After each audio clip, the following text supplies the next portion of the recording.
Hi everyone, it's Victoria here, and welcome to the podcast. Before we begin, I wanted to let you know about the free courses the Victoria Stillwell Academy has available to enroll in right now for dog geeks like you.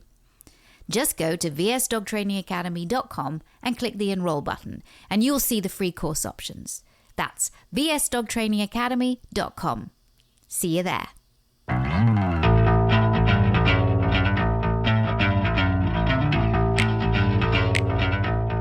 My next guest for this podcast is somebody that I've wanted on the show for a very long time. It's somebody whose work that I have followed for years and years and years. She is outspoken. She can sometimes be controversial, but that's only because she supports these vulnerable beings that we love so much, our dogs. Her name is Beverley Cuddy. She is, for want of a better term, a dog journalist. She's been the editor of my favorite dog magazine, which is Dogs Today, for over 30 years. I have to say, I wrote for Dogs Today for 14 years. I don't write for you anymore, but I wrote for 14 years. It's still, I think, out of any dog magazine out there, it is the best. Beverly's also a campaigner, a blogger. She's the chairperson of the Tail Waggers Club Trust, a charity that helps pet owners in distress. She has written for Our Dogs, Dog World, Terrier World, Kennel Gazette, the Kennel Club, and the Dog Column for 8 years for the Mail on Sunday. And the Guardian. I just see you everywhere. You've also done a lot of media. People call on you when there's anything dog related in the news.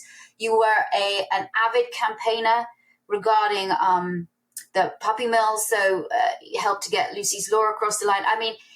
Beverley, you are just a mind of information. Today we're going to talk about the XL bully ban, but before that, hey, welcome to the podcast. Well, thank you for having me. There is one thing that I'm not still doing, sadly, and that's, sadly, Tail Waggers Club Trust came to an end.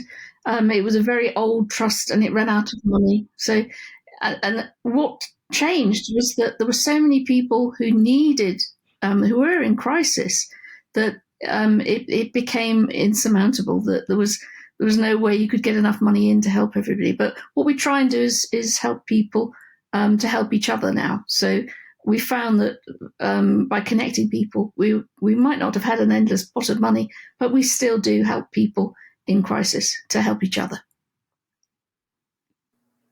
Right. Well, thank you for all the work that you do. Thank you for all the work that you do, not just to campaign and to make the lives of dogs and the people that love them better, but for everything that you do to educate as well. And I think that's where I would like to start. And we are going to talk about the XL bully ban because I do want to get your thoughts on it. You've written a lot in Dogs Today magazine, and you've also commented a lot on television and in other media. But I first of all want to get your story of how you got to where you are now. How have you become really since before the word influencer was the lingo that we use now, an influencer for so many years? How did you get to that point? Gosh, I think I've just been dog mad since I was born, really. So wherever I've been, if I've thought something was going wrong, I've been one of those annoying people who've made a fuss and said, can we do it better? So working at the Kennel Club, it's easy to feel like a very small cog in a big organisation, but I've always felt the need to point out we could do it better. And I think things have come along. I was very early on Facebook. So I think social media has made such a difference to campaigning that it's so easy to unite people who all basically believe in the same thing. It's also easy to get into fights all the time because people are so passionate they can fall out over the smallest thing. But it's trying to remember that the bigger thing is, let's try and make the world a bit better for dogs. And that's really been I'm a one-trick pony. I've never done anything else. I've just banged on about dogs all my life. And I can't stop. And it is all about dog welfare. It's welfare, isn't it? Because I remember even, I don't know how many, 15 years ago or more, you were talking about conformation and about breed conformation and how we need to be, or the breed clubs, need to take a good look at how they're and what they're breeding, because we have so many dogs that are uncomfortable for all their lives and have terrible health issues. Yes, it's as a child, I showed dogs and I bred dogs. I was a very young professional handler at 13, so I kind of came into this in a really weird way. So I came in as a show breeder person and became a pet person, and it means that I have empathy with people who do show dogs, who breed dogs, who care passionately. But I also am aware that the dog needs a voice, and the dog needs to have someone sticking up for them at all times, and be that how they look or how they're trained or how they're treated. We do have to stick up for them because they are so easily, damaged. And I think I do feel the need to be try to connect people so that we work together to fight to make things better, because it should be so much more simple than it is to do the right thing for dogs and for people. But it seems that we've got a lot of work to do, certainly in Britain, where it feels now that we've had I've had 30 odd years of campaigning, and a lot of the boring stuff that the politicians don't find terribly flashy just never gets done. So it's like they don't do their homework. So we don't have regulation for dog training. We don't have regulation for breeding sorted out. All of these parts of our world are uncontrolled, really. And that then when we have a crisis, it's then they have to do something dramatic. Whereas if they just slowly and carefully kept everyone safe, we'd never get into these messes. But it's hard to get the politicians to concentrate, really, because and the more you see the system, the more you realise that if you don't roll your sleeves up, if you don't get involved in politics, it will never be an issue that is attractive to them. They only want solutions. They don't want to have to think about it themselves. They want ready-made solutions given to them on a plate, and then we stand a chance of getting success. But there are random elements at work that, like this latest episode in the UK, no one could see this coming. It's completely blindsided everybody in the welfare world, the veterinary world. They're all shocked. They're all absolutely devastated by what's happening here. And it does. We're talking about the XL bully ban, aren't we? Yes, it's shocked everybody. We've spent the last 20 odd years, well, since 1990, campaigning to get rid of the Dangerous Dogs Act, which was the first breed-specific legislation we had in the UK. And we were all united in saying it didn't work, all united in saying it needed change. And then all of a sudden we get a few headlines in the papers that frighten the life out of the politicians, and all of a sudden they're back to it again, back to it, just deciding to blame it all on the dog, forget the humans, just vilify one type of dog as if that's going to make anybody any safer. No, I mean, I can understand, because I'm in shock too, and I've been delving deeper. In fact, what I really want to read a little bit of your editor's note from the latest Dogs Today magazine. And I'm not going to mention the company because I don't want to mention the company that you've quoted from, but it's a company that unfortunately deals with dogs, selling dogs. But you start by saying, an interesting press release landed in my inbox from this company, Britain's largest online dog selling site. Scary, isn't it, that 2,500 people buy from this website every day? That's shocking to me. It's quite a useful place to get what the man in the street thinks. Dogs Today readers are far too well informed to be representative, but they found that 49.6% of dog owners support the proposed ban on the Bully XL. And interestingly, a quarter had only recently changed to that option. I too, you say, have sensed a swing in opinion. Have you? So what do you mean when you say, well, first of all, that's shocking to me that there has been such a turnaround. And secondly, I feel that there is that change. So it resonated, that what you wrote resonated with me. Could you explain? Could you talk more about this? Yeah, sure. Well, the first I knew that something was changing was there are lots of little Facebook groups where people were gathering to talk about dog-on-dog attacks. And I was interested in this. There was a bill going through Parliament to take them more seriously. And I wandered into this group not realising that this was actually a hotbed for breed-specific legislation. This was a group that all believed that the solution was to ban the Bully XL. And I had no idea that I was going to meet this, because back then that was news. I'd not heard of anyone calling for more breed-specific legislation for 20, 30 years. And I started telling people, I think, all of the really sensible people, like the vet Kendall Shepherd, and all the really hardcore campaigners that know this subject back inside out, go and spend some time in these groups, start talking to these people who are very distressed because their dogs have been hurt or killed by another dog, and try and stop them from calling for this legislation, because it's quite dangerous that this is happening. These people, unfortunately, were absolutely already entrenched in that idea that they wanted breed-specific legislation. And they probably read Mark's lovely book, the Mark Abraham's campaigning book, because they all had written to their MPs. They'd all sent very emotive letters about how awful it was to see their dogs hurt.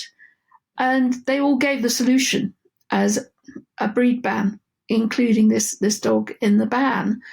And it got a pace. And then it got picked up by an academic who previously had shown no interest whatsoever in dogs and was very interested in AI. And I think was using this as a bit of an experiment of how quickly could you influence the media and the politicians and change policy. And on the day the ban came out, this academic said, I was only doing my campaign for 77 days, but look what I did. And unfortunately, it worked. It worked. We had the media was totally pumped. So every time there was any sort of dog incident that involved a large dog, it was instantly reported as a Bully XL or an XL Bully. A type of dog which really didn't quite exist. It was something until it started being talked of, and every dog was suddenly an XL Bully. And every bad thing that ever happened was one of those. And dogs can't sue for misidentification, but it got on a roll. Mm-hmm. And there were some absolutely horrendous incidents, which, and we did see a sudden jump in the number of fatalities. But we'd also seen other things change in society. We'd had a pandemic. We'd had lots of dogs acquired by people who'd never had dogs before. We'd had a change in fashion. People had gone off getting cockapoos and cute little fluffy things, were getting bigger and bigger dogs. And they were seeing influencers with dogs with ears chopped off, and there was a look that people were going for. And it became fashionable, just like it was fashionable for the mums to drive 4x4s. People started getting big, big dogs. And when things go wrong with a big, big dog, you get a really big problem. And so we had more dogs than ever before in Britain, and we had them not socialised, and we had new people who'd never had them before. And we also had this phenomena of, because they'd spent so very much money on buying these dogs, they didn't give them up to rescue when they couldn't cope with them. they went online and sold them again. So these dogs were sold several times and never properly trained. And TikTok was taking off at the same time. We had this horrible fashion of retro aggressive training methods, people bashing these dogs up. And it was just, you could see this was a recipe for disaster. And unfortunately, all these things have come together. The media has been fed a line. There's some extraordinary stories planted that claimed that all of these dogs were related to one evil dog. But where on earth this came from, I think this may have been an AI generation. But there was everybody I speak to has said, oh, I read that story about, what was it, Killer Kimbo, and that all these dogs are all related to Killer Kimbo. And it was going, where did this story come from? It's so easy it's so much easier to see dogs as devils, as evil, than to actually admit that actually this is human error. This is people getting enormous dogs, not socialising them, treating them really badly in the main, and then there's a horrible mistake. There's a dog left unsupervised, or a dog suddenly used to being locked away gets out, and something absolutely despicable happens. But it's human error. It's not a genetic thing that these dogs are innately out to kill us. I mean, and that's the thing, is that the public sort of became to believe this, that the XL bully was different than all other dogs and was evil. And yeah, it's persuasive. The politicians, desperate to become popular. We had several prime ministers in quick succession. The latest one, maybe got a few points in the opinion poll by saying ban these dogs without talking to the experts. And that was the other awful thing that happened at the same time. Just like when we had Brexit in Britain and we all ignored the experts, all the politicians, it was fashionable not to talk to experts. They did the same with the dogs. They totally blanked all the experts and only listened to the created academic who gave them manufactured statistics that were mainly culled from Facebook rumour. So people were dealing where the politicians are still quoting statistics that aren't statistics, that they are just things people have cobbled together from lurking on Facebook.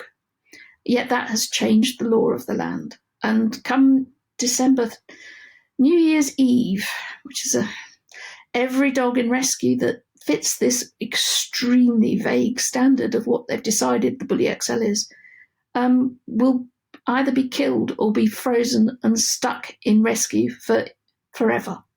They can never be given a home. And rescue's already full.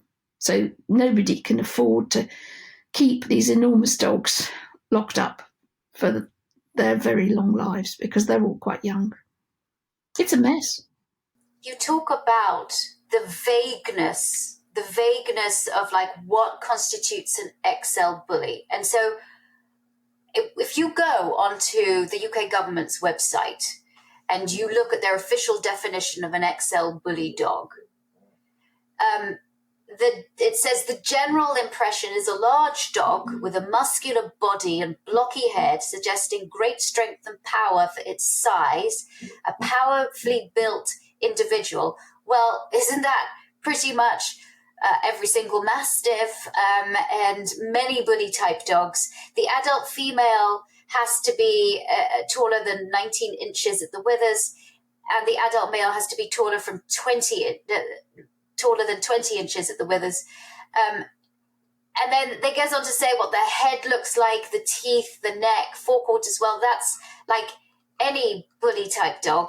And the shocking thing is that it says at the beginning, while it says the ban only applies to XL bully dogs, there are other established breeds, such as those recognised by the UK Kennel Club, that may meet some of the characteristics of the XL bully breed type. These are not within the scope of the ban. They then go on to say A suspected XL bully breed type does not need to fit the physical description perfectly. If your dog meets the minimum height measurements and a substantial number of the characteristics in the official definition, it could be considered an XL bully breed type. Or if you think your dog meets the minimum height measurements and has a substantial amount of the physical characteristics set out in the official definition, your dog may be in scope of the ban. This includes if it was not sold as an XL bully. No wonder anybody that owns a bully-type dog, from a boxer to a mastiff in the UK, are terrified. Yeah. It's caused total panic because that is a very small dog. But you can get a whippet that's 19 inches at the shoulder that wins at Crufts. So we're talking of every crossbreed dog pretty much that's not tiny is potentially at risk after this amnesty of a neighbour who doesn't know, the difference between breeds going, that's a big dog, I'm going to phone that in. And what we had in the 1990s was exactly this, that neighbours would report a suspected banned dog in their road. And people the first they'd know would be the middle of the night, where police in riot gear would come to their door and take their dog away.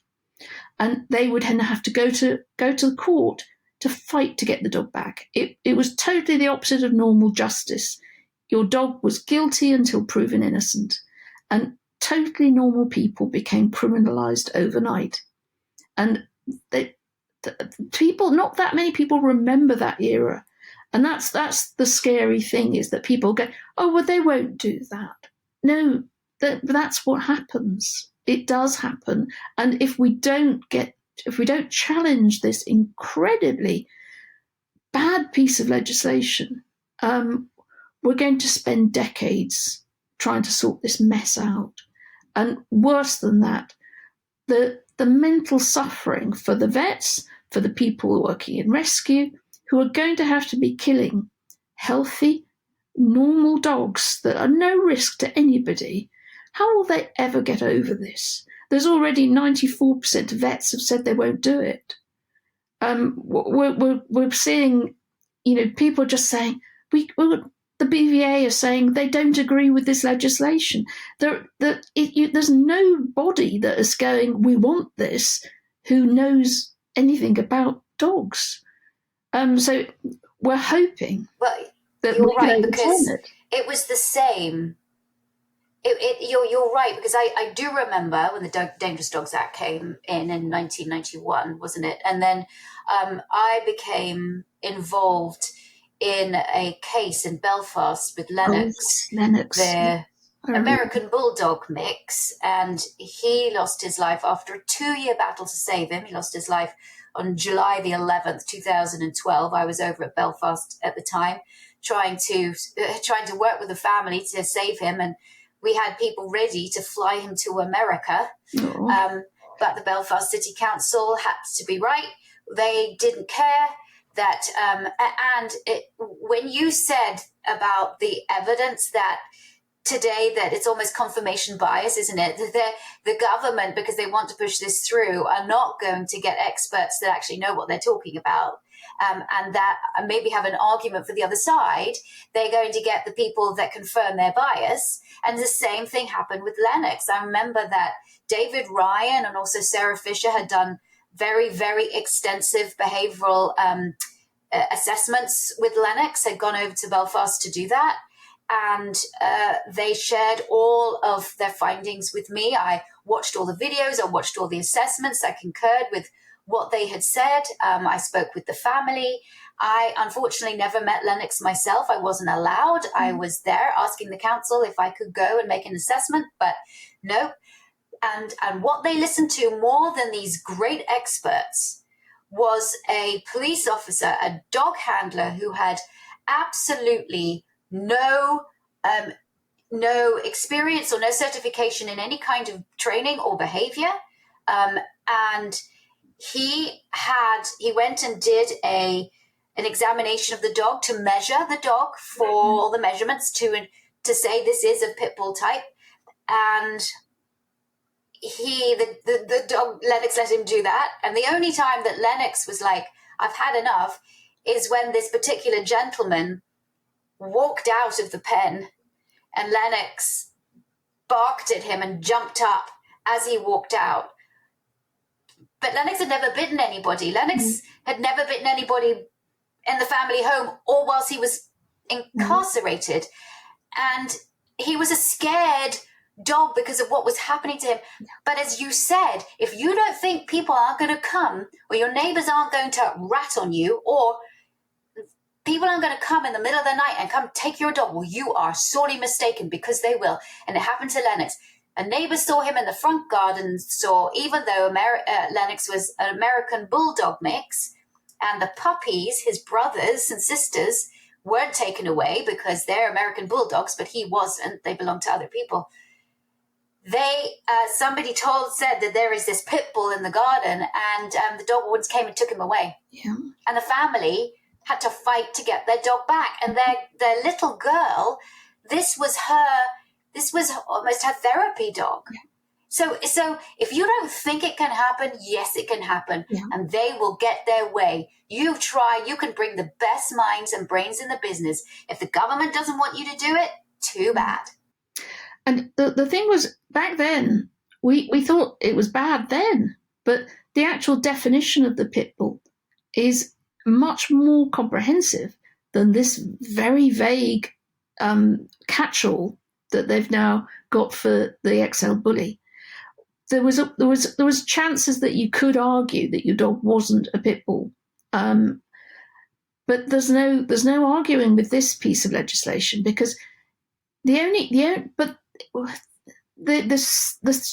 total stupidity of it is, though, that if you are actively trying to break the ban, and if you do want to breed big, scary dogs and get totally around this piece of legislation, it's there for everyone to see that all they need to do is cross these dogs with something hairy, because the only thing that's definitive is that it's a smooth coat. We've already seen some of these really dodgy people who are in it for the money saying they're going to breed with chows. And you can just see it. Oh, what a great idea this is. God. Let's just have a really enormous chow mix and then chop its ears off. So far from... we need to tackle this little hub of people that got interested in the money you could make by breeding these dogs, and the money you could make by breeding them in weird colours, by using fertility drugs to get enormous litters, by using all sorts of things that shouldn't be allowed under the Veterinary Act. There was a great panorama documentary done on the BBC that was showing that some of these people were trading in sperm from within prison. They were selling stuff from prison, and it was all in cryptocurrency. This is where the criminality is this bunch of people who are using it to launder money. And the trickle down from it has been that people have somehow seen there's always been a problem that some people want a status dog, because maybe there's something around their life that make them want to have a dog that makes people treat them a bit differently because they're in a scary part of town and they want a big dog because they don't feel secure. Unfortunately, the whole thing has gone completely crazy, that the dogs that they're now acquiring are, if they're going to hurt anyone, they're going to hurt them, because they're not training these dogs properly and they're encouraging them to be aggressive rather than gentling them. So because they're not doggy people, they've just created a monster in their own way. And that's what we're seeing, those sort of headlines of when those dogs go wrong and they start really hurting somebody. There are so many layers of wrong. It isn't the dog. It wouldn't matter what sort of dog they had. They would have done it all really badly anyway. You just need to try and do something in society that dissuades people from breeding dogs as status dogs and then bringing them up really badly to make them scary. We need to tackle that. We don't need to just suddenly go to every home in Britain and say, have you got a big dog? Right, well, that's now got to be exempted or you're a criminal. It's just crazy. It's the world's gone quite mad. And we can't be deniers of what's happened. We can't say people haven't been killed by these dogs, because that's the thing, is people have. When this has gone badly wrong, when somebody, maybe a dog's been its third or fourth home and has been in a house and somebody's child has walked in and hasn't known that the dog is really, really tricky, kids have died. And politicians want, in that situation, they need to be seen to do something. And that's the problem, that we've had those headlines, we've had those cases.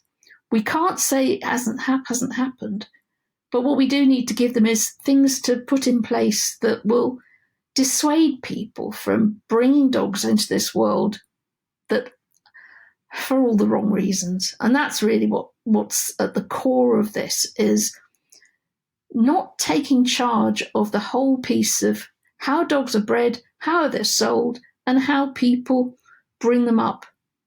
All of that is missing. All of that sort of safeguarding isn't happening in this country. And people would buy lions if they could. And that's the sad part of it, is that people are attracted to having a dog that is a little bit out of control.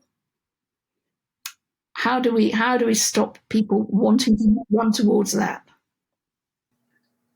Right. I'm speaking with Beverley Cuddy. We're going to take a short break and we will be back. And when we're back, I'd like to discuss what people can do if they have a bully type dog now in the UK. What can they do? We'll be back in a moment.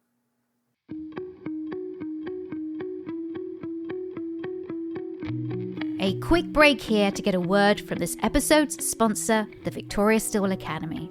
Now, did you know that I have a school that teaches people to be dog trainers? I love It's Me or the Dog and my work as a dog trainer on television, but those of you who know me know that my true passion really lies with helping other people live their best lives with dogs. And I love seeing that truly magical transformation when that light bulb goes off with someone I'm helping with their dog. That's what it's all about. It's the secret sauce that pet professionals like me, who work with these amazing animals, that's what we all share. It's what makes being a dog trainer the most rewarding, enriching job I can imagine. It's why I love what I do. And it's also why I founded the Victoria Stillwell Academy, so that I could provide a roadmap to others who want to help dogs and the people who love them learn to do what they love doing at the highest level, that is, to become professional dog trainers. Earning a living working with dogs professionally, it's been a dream of mine for years. And that passion is what drives all of us at VSA to create courses that are specially designed to help adult human learners chase their dreams. Now, most people already know about our flagship dog trainer course, which provides both online only and in-person options. But did you know that we also offer both dog guardians and future professionals a fully refundable 10-hour online course taught by me and other awesome VSA faculty, and it's called the Fundamentals of Dog Training and Behavior course. Now, I know it's not the sexiest name, but it's one of the most dynamic learning experiences available to dog geeks, and it's a pretty awesome first step to see if learning with VSA is right for you. Now, as a Positively Podcast listener, you can use promo code PODCAST right now to get the Fundamentals course for 50% off. That is $150 value. So, take our course. Plus, we also have a couple of free starter courses. They're free, completely free, including a course called Building Your Dog's Confidence, which reveals the secret ingredient to a happy dog life. So, I encourage you to check out VSA today. As I said, we have courses for all levels of learners. So it doesn't matter whether you're a newbie with your first puppy or a grizzled vet already making a living as a pet professional. Visit positively.com/VSA to learn more and enroll in a free course. That is positively.com/VSA. We all want the best for our dogs, whether that means you taking home some key tips for your own dogs or adding the ultimate in professional dog trainer education. Visit positively.com/VSA today. VSA, it is the future of dog training. And now, back to the podcast.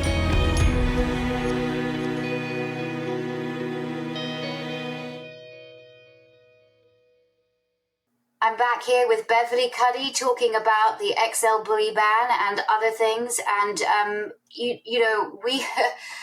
this is a very, very tricky subject. It's devastating for so many people in the UK right now that have bully type dogs and are legitimately terrified.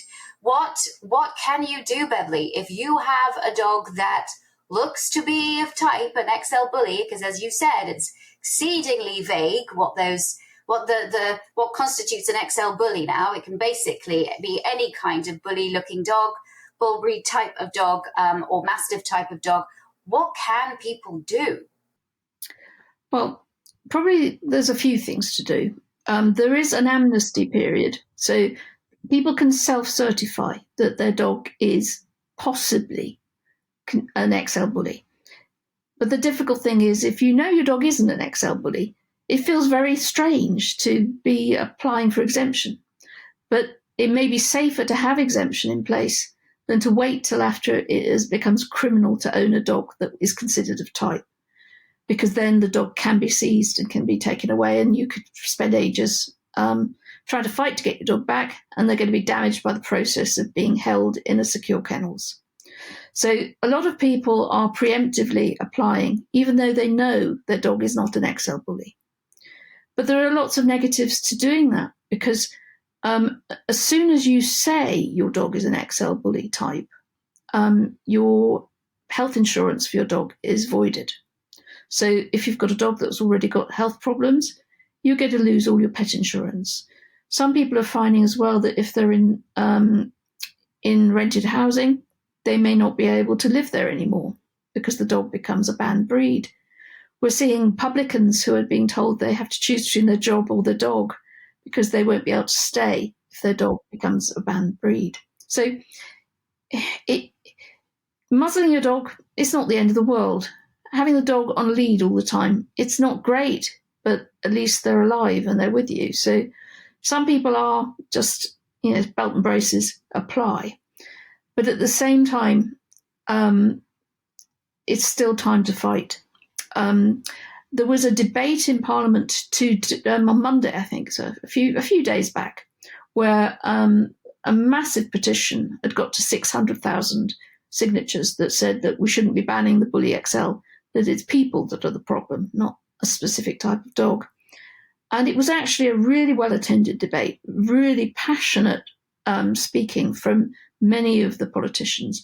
And one MP shone above all the rest, who had been probably a young MP in the 90s when the Dangerous Dog Act came in. And he himself was a Rottweiler owner. And he and one other MP had Rottweilers, and they fought to not have the Rottweiler banned because the media had got it in their head that the Rottweiler was a devil dog, and it was the Pit Bull and the Rottweiler that were both getting banned. And they fought, and they saw all of the rubbish that went on about the media hype and the way how it had influenced the politicians. And he stood up, and he was very, very brave, because he's a conservative, and this is a conservative government that's brought in this ban. And he actually went through point by point why this legislation was flawed and why it needed stopping. And he has put a last-ditch piece of cleverness in there that only someone who'd been in politics for that long would even know this existed. But there's such a thing called a prayer, that an early day motion where that a politician can make a prayer to try and stop a statutory instrument, a piece of law that has been agreed by government without it being debated, that this is like the last-ditch attempt, that if the minister, who's only recently got the job, so the minister that made this mess in the first place got sacked. So we've got a new minister to break in. But it's up to him. If he allows a debate on this before New Year's Eve, if he, it's giving the politicians a chance to pause, to say, this is rushed. This is not logical, what we're doing. There are unintended consequences to what we have agreed to do. So we need every MP in the land to support this man, Sir Christopher Chope. He's not been known for anything else in his life apart from blocking private members' bills. I mean, honestly, I couldn't believe it when it was him who was the one that was the shining light, who came up with sense and logic and passion. But he's only got 3 MPs so far to back him, because it was the Prime Minister himself who promised this ban of the XL bully. So you've got to be, a career politician's got to be careful. But he's also said things like, this is the worst piece of legislation this government has ever produced. So do you want your name attached to that? And because the Prime Minister may not exist after the next election. For everyone who's got an eye on their future, do they really want their name attached to the worst piece of legislation ever produced? So there is a push there. So we've got to go through the politicians to try and change it. We've got another layer of defence. There is an amazing human rights lawyer called John Cooper, who is a King's Counsel now. There used to be a Queen's Counsel. He's involved in lots and lots of really big inquiries about where government has messed up and little people have got hurt. And he's also a criminal lawyer that is actually formidable. He's a scary, scary person to be against.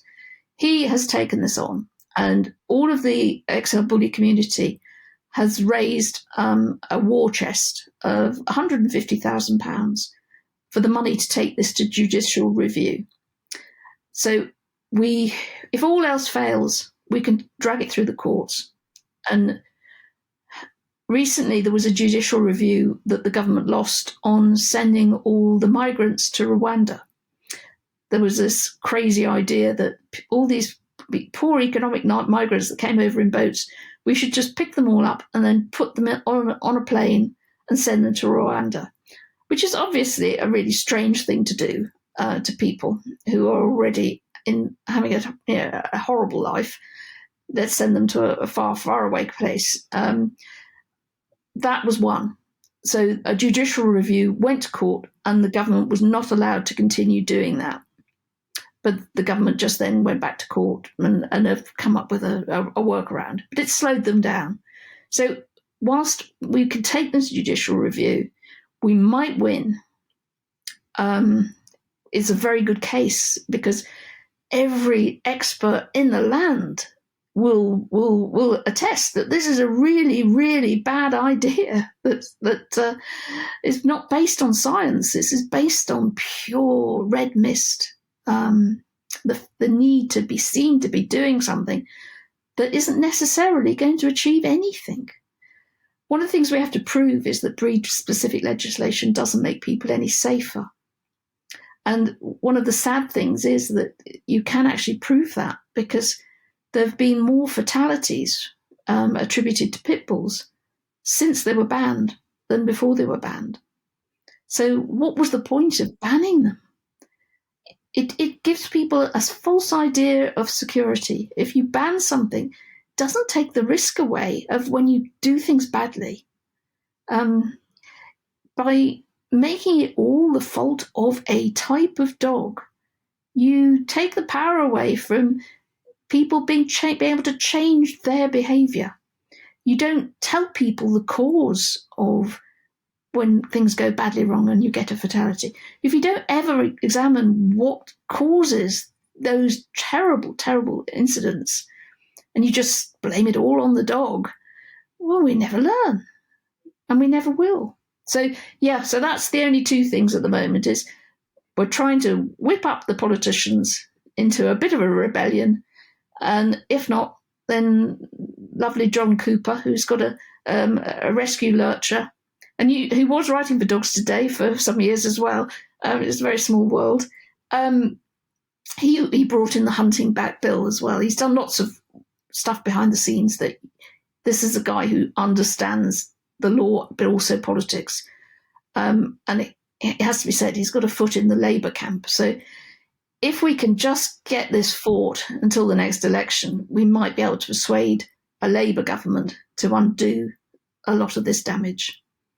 Because, yeah. So then if February the 1st comes along, right? February 1st is not far away, and it's supposed to be when all of this kicks in, you have to get an exemption, don't you, before February the 1st?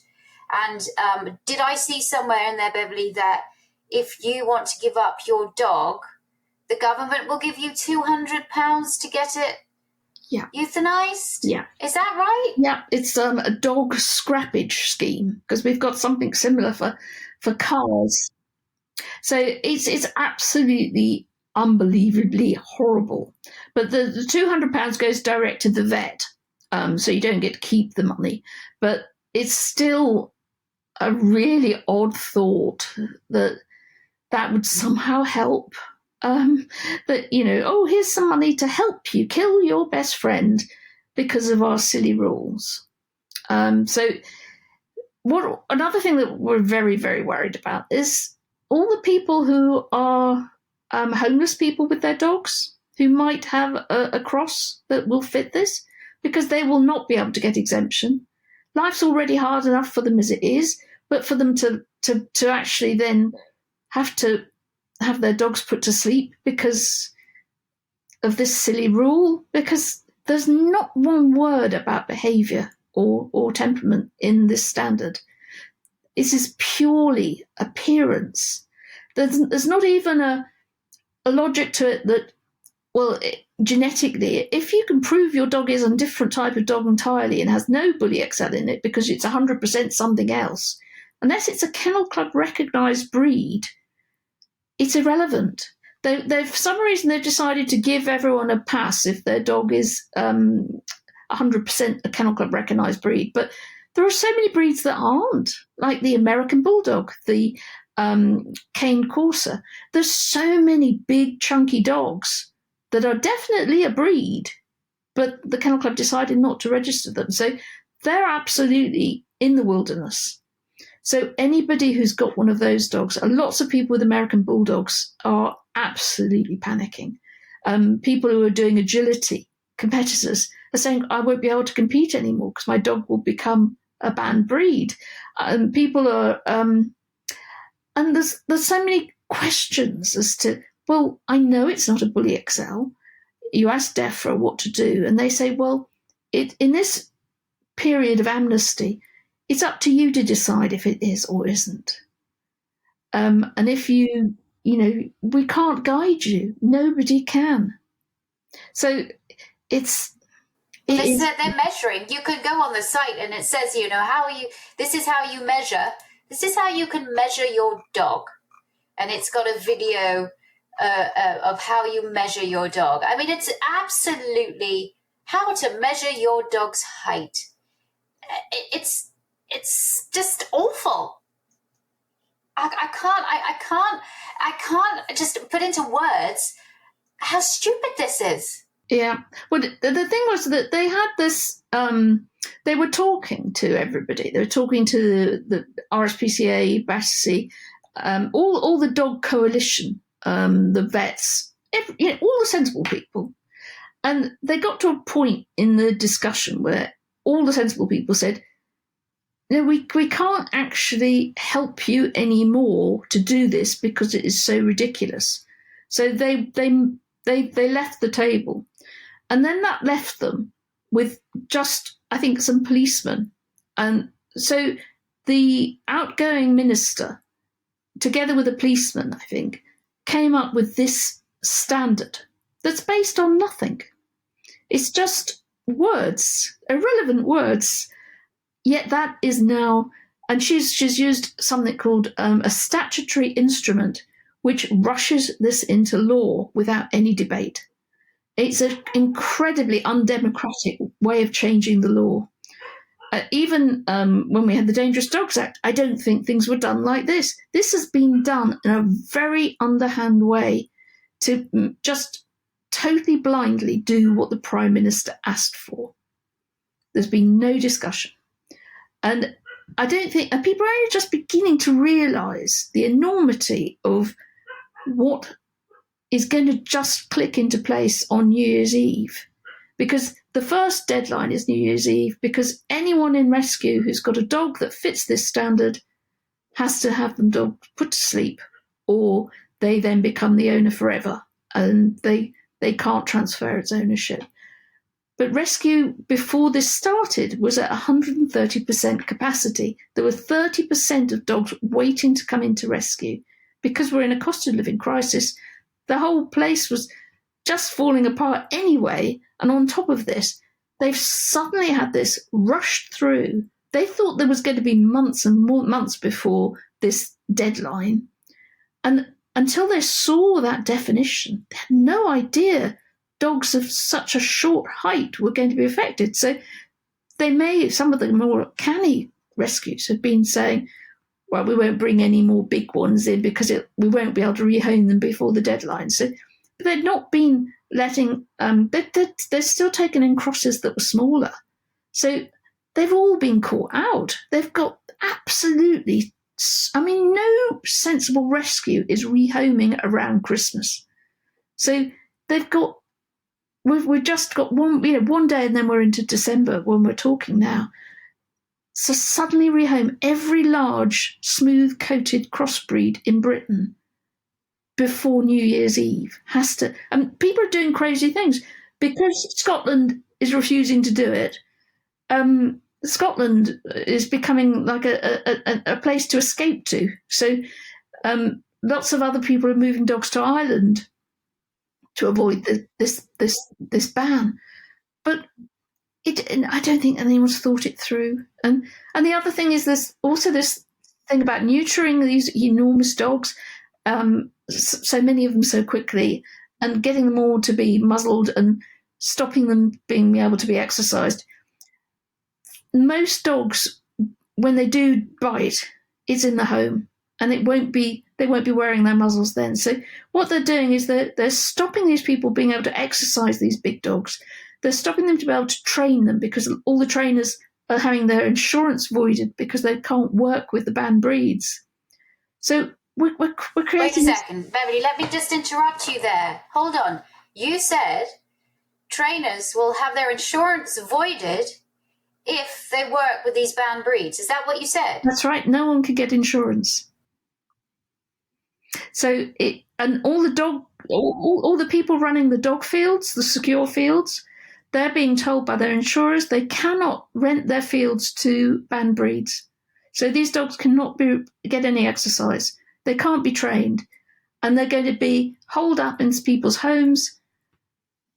It's just how to create more problems. These dogs really need training. They really need exercise. They really need someone to give them a break, because we're now going to just make every big dog never be allowed to be trained or walked. You couldn't have created a worse scenario. And somebody sat down and wrote all this down and thought this is a great idea because we'd had 5 more serious bites than the year before. When you think we've got how many million? 13 million dogs in Britain. 13, yep. Million. Yep. And we had 10 fatal bites, not all of which were from XL bullies. In fact, nobody really knows what breeds killed these dogs because we don't collect any information on this sort of thing. So the newspapers may say that some of them were XL bullies, but no one can say definitively what breeds were involved in these bites. And some of the dogs that have bitten the majority are crossbreeds and the majority are not XL bullies. there are more XL bullies than there are some other types of dog. But certainly not enough to suddenly turn everything on its head to bring in this weird legislation in the hope that you stop it happening again. I can't see how this will make anyone any safer. I can see how it would make an awful lot of people a lot more at risk, because they're going to be locked up with dogs that can't be trained. If you contain a dog, I mean any dog, but a dog like that, and you can't let it run anyway, you can't even go to a secure field and let it run. You have to take it out on a lead and a muzzle. You can't, you're not going to get insurance. You don't have health insurance anymore. Or, I don't, not only is this creating a headache for you and it's going to get very expensive, but also this is devastating for the psychological well-being of these dogs. Yeah. These dogs need to run. They need to move. They need to sniff and to be. And it's so shocking. But yet again, and Beverley, it's sort of, I'm getting on my soapbox a bit because I'm talking to you, so I feel like I can. But I truly feel, especially those of us in the dog world, but those of the trainers, that we're not given the time of day. Dog training is still seen, I think, as not as a real profession. If it was, then they might take a bit more seriously, actually making the dog training profession, at least licensing in some kind of way. We're just not seeing the experts, the animal behaviorists, maybe vets, but just not seen as experts. But we're having people who are not experts, who do not know about dogs, making the laws here, where people and the responsible people, the accountable people, the people with dogs that, this is their life, this is their family member, are yet again, here we go again, going to go through hell if this legislation passes, and having to either give up their dogs or muzzle and put their dogs on the lead at all times in public places, including their car. And we know with bite statistics, and I do a lot of dog bite prevention work and have worked with Jim Crosby and a lot of people who, dog aggression experts, and have had my hands on dogs that have mauled and have killed people, doing assessments as to find out why, to gather data.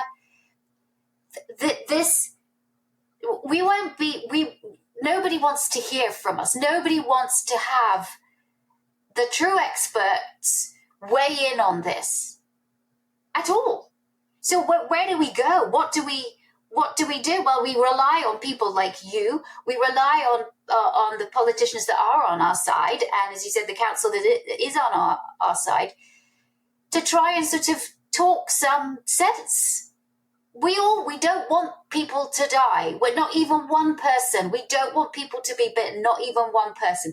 So if you don't want that, listen to the experts, the people who have spent over 20 years or more, or even 10 years or more, the people who know what they're talking about. Yeah. Well, is there any other profession where they would not listen to the experts? Well, the thing is, what's really surprised everybody is, I think we're used to them ignoring lots of our experts, but the ones that they didn't used to ignore were the vets. But we've absolutely had 100% support from the vets that this is dreadful legislation, just totally, totally dreadful, and that they're saying as a body that they cannot force their members to kill these dogs because it's wrong. So if you're going to ignore the whole veterinary profession that is united in this, well, who are you listening to? Because all of the animal welfare charities are united with the vets in saying exactly the same thing, that breed-specific legislation has never worked, doesn't work, and we were on the point of getting it reformed before you added this other chaos into the mix. So yes, it's scary times where they're dismissing huge sectors of experts because they're not agreeing with them. But when you say who is they, it's not even the whole of the Conservative Party. It is the Prime Minister. And we're not meant to operate like that. We're not meant to have, in our system is not meant to be one where the Prime Minister can dictate laws. But we have gone straight from one day the Prime Minister saying we're going to ban this dog to it going through Parliament without any debate. And that's something that surprised an awful lot of people, because we thought there was some democracy, there was some opportunity for logic to prevail. But it's gone steaming ahead.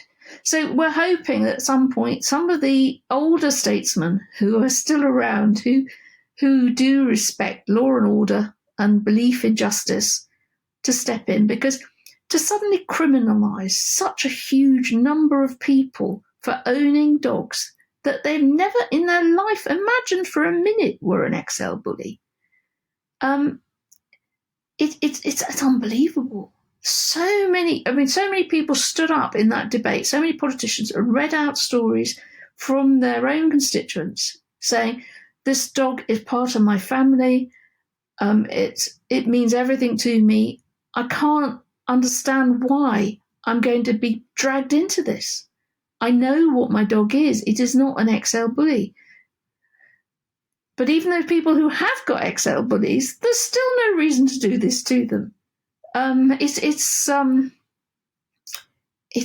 a very scary time for dog owners and dog lovers, and I think those people who were initially in corners calling for BSL, I'm hoping that they understand now what they've done, because it's just so, they've unleashed a beast. They really have.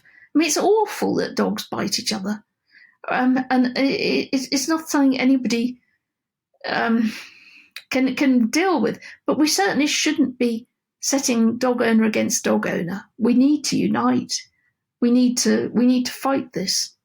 So hopefully, if anyone knows anybody that's able to contribute to the fighting fund, I suspect it's going to roll on for years, because I can't imagine us getting a clean sorting out of this. I think this is something that we're going to be talking about for a very long time, and people are probably going to study this for how people can suddenly, on a sixpence, be encouraged to behave very strangely and to call for things that really they don't want. But, Beverley, thank you so much for joining me and for giving such clarity to what we hope doesn't happen, but what the government is, it's about to happen if it's not stopped or at least stalled. If people want to find out and get more information from you or read the fabulous Dogs Today magazine, where would they go? Well, if you can find me on Facebook, I'm just dreadful. I'm always giving the magazine away free digitally these days, because I just really want as many people to read it as possible. So if you find me on Facebook, you'll get minute by minute what's going on in the Bully XL world as well. So I kind of sort of operate off Facebook most of the time, because this is such a changing situation, and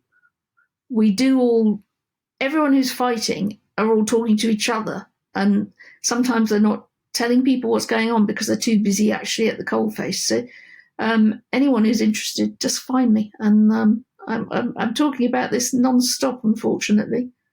I'd love to be able to think about something else. Well, I'm so appreciative that you've joined me. You are truly a champion for the welfare of dogs in the UK and beyond, because other countries, certainly in the United States, learn from what goes on in Europe, and it is definitely food for thought. We've had bans here. We've had bans against pit bulls in various cities around the United States, and a lot of those bans are being repealed. and so, we just got to, as you say, come together, and I really appreciate everything. So, folks, if you want to, then please follow Beverley Cuddy on Facebook, and then you can get that up-to-date information, which, yes, does seem to be changing minute by minute. And Beverley, thank you so much. Hopefully we can do another podcast at some point where you can give us an update on where we are. But I truly hope and pray that even though we've got a month until New Year's Eve, that somehow this is stalled until greater minds prevail. I think that's the thing. There's many lives at risk, and I think that's and also lots of humans that are already going through such mental anguish of uncertainty as to what's happening next. All the people who are campaigning on this are saying that they need help to deal with people's despair, because this is just the hardest thing in the world, to have to choose between your home and your dog, and your life, your work or your dog. It's some people are having to choose between their children and their dogs, because if they're in a situation where there may be some vulnerability and that there is a question over their ability to be parents because of this dog now suddenly changing to being a banned breed. If they don't get rid of the dog, they may lose the children. It's just unbelievable the distress this is causing already. And I can't believe it's going to get any easier if we don't get it totally. Yeah, somebody needs to change it. Thank you for the opportunity. Well, Beverley, thank you so much for joining me. Well, anytime, and thank you for listening, everybody. I know this has probably been a tough episode for you to hear, and for those of you who aren't in the UK and if you're just listening to this because you're a Positively podcast fan, don't ever believe that this can't come to your community or your country where you live, because it can. And so we have to fight like Beverley for the welfare of dogs, and not just where we live, but around the world. Beverley, thank you so much, everybody. Thanks for listening, and I will see you again on another podcast. Take care. Thanks for tuning in to Victoria Stilwell's Positively podcast. For Victoria's online dog training courses, more information, and helpful dog training tips, visit Victoria's official website at positively.com. Get connected on Facebook, Instagram, and other social media as Victoria Stilwell, and follow her on Twitter at Victoria S. Learn to become a professional dog trainer with the Victoria Stilwell Academy at vsdogtrainingacademy.com.